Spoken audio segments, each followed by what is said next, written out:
Hi, Coach Sue. How are you? Hi, Esther. I am well, thank you. How is Dubai today? Dubai is great.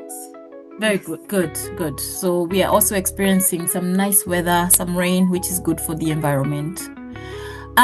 So because today is menstrual hygiene day, I wanted to combine this with a topic that one of my friends here called Achuti asked me to speak about.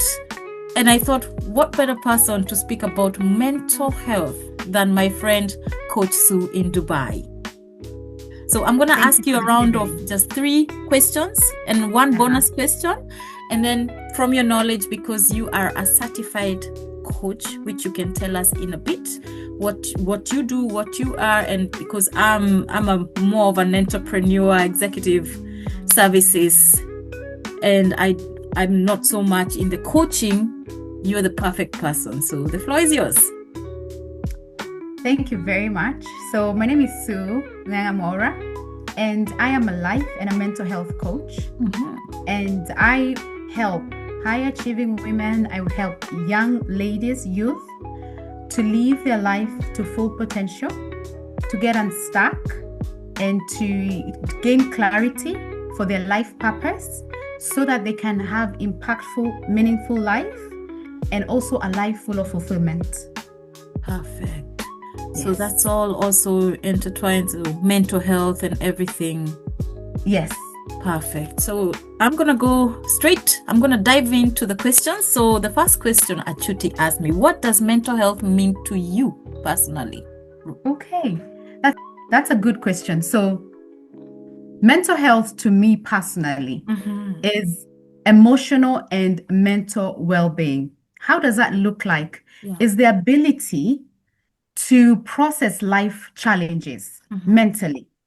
And that also comes with your emotions. Mm-hmm. Like when life brings you a challenge without being overwhelmed and with having the tools to have to step up, to Mm-hmm. have resilience, Mm-hmm. and to handle the life challenges, and having the space and the support you Mm-hmm. require Mm-hmm. when life is going through the ups and downs. That to Mm-hmm. me is more encompassing on mental health. On mental health. Wow, Mhm. it's amazing.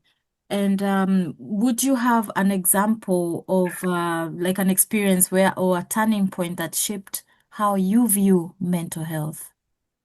Yes. Mm-hmm. So the turning point was a Mm-hmm. loved one in my Mm-hmm. family was diagnosed with depression. Mm-hmm. And at that moment, I was like, I didn't fully understand what was this depression about. Mm-hmm. So I went into studying mental health and it landed me into mental health coaching so that I Mm-hmm. can be able to understand her and more, even to understand myself Yeah. and also to be there to support anyone else going through any mental health challenge. And that Mm-hmm. looked like depression, but Mm-hmm. there are very many different situations where it can be a mental health challenge. Mm-hmm. Mm-hmm. Mhm, Wow. mhm, Yeah, so in connection with we know a lot of girls, since I mentioned earlier today is menstrual hygiene day. Do you mhm, think some of the girls would be affected mentally or women in mm. general? Do you think this is something that affects the mental health of a female? I know I would say naturally yes, but you as a coach, what would be your point of view, your perspective on that? That's a very good question because Mm-hmm.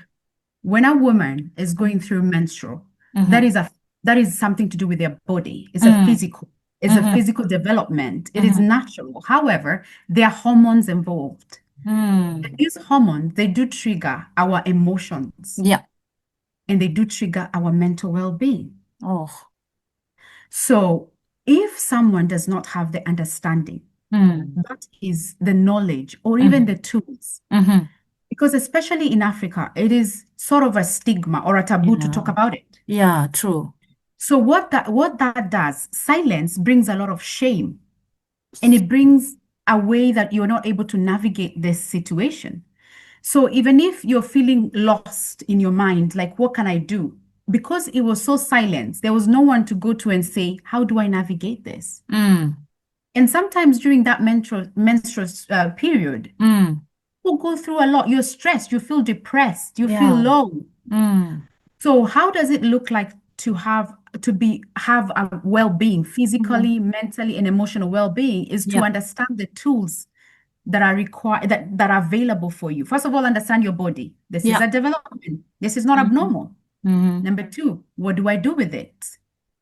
Understand what's happening in your body, emotions, Yeah. mental and Mm. physical. And then Mm. how do I step out there Yeah.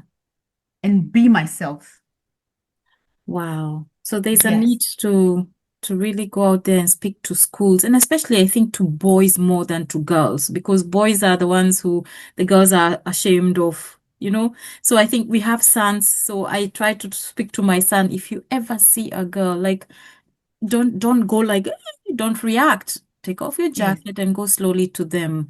And this way, I think they will protect the mental health of that girl and Mm. also this boy who might be shocked and wondering, what is this? Do you do that with your sons? Because I know you have boys.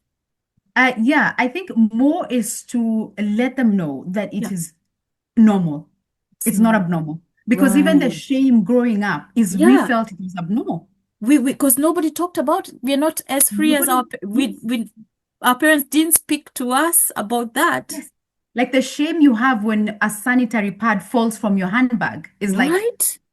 but to normalize it and to say this is a process in life. Right. It is is something, it's your life. It's actually a privilege and a pleasure 100%. to be going through this stage of life. Yeah. So I normalized it to my boys to